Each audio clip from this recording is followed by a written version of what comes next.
तो मैं आपसे बता रहा था कि किसी भी लैंग्वेज को बोलने के लिए बोलना जरूरी है, ना कि स्टोरी ट्रांसलेट करना, रूल्स को पढ़ना। ध्यान रहे, अगर इंग्लिश बोलते वक्त आप ग्रामर पर ज्यादा ध्यान देते हैं, आप इन्फ्लुएंटली नहीं बोल पाएंगे। आप सोच रहे हैं मैं फंस रहा हूं, मैं गलती कर रहा हूं। असल में अगर आप ये सोचते रहेंगे तो आप कभी बोल ही नहीं पाएंगे, और आपको बहुत सारे नियम लिखवाए जाएंगे, बहुत कुछ करवाया जाएगा।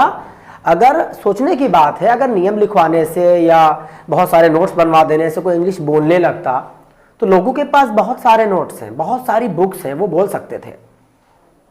ध्यान रहे, बोलना जरूरी है। इसके लिए आपको कुछ साथियों की जरूरत होगी जिनको अच्छी इंग्लिश आती हो। कहां तलाशेंगे? एक बार जरूर मिले, मैं आपको रास्ता बताता हूं कैसे आपको इन्फ्लुएंटली इंग्लिश बोलना है। जरूरत क्या है वो आपको अच्छे से पता है कि आज के दौर में इंग्लिश की वैल्यू क्या है। लिखना पढ़ना नहीं, असल कहूं तो सही से बोल पाना भी बहुत जरूरी है। आज के दौर में लोग बताते हैं कि हम इंग्लिश सीख रहे हैं इंटरव्यू देने के लिए, ठीक है, जॉब के लिए।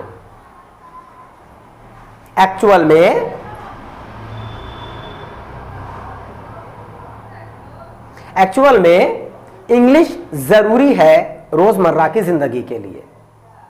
वर्तमान में कहने को हम कह सकते हैं कि हम एक हिंदी भाषी देश में रहते हैं जहां पर राज्य भाषा भी है, राष्ट्रभाषा भी है, लेकिन आप अगर ध्यान देंगे तो ज्यादातर डॉक्यूमेंट्स इंग्लिश में ही जारी किए जाते हैं, इशू किए जाते हैं।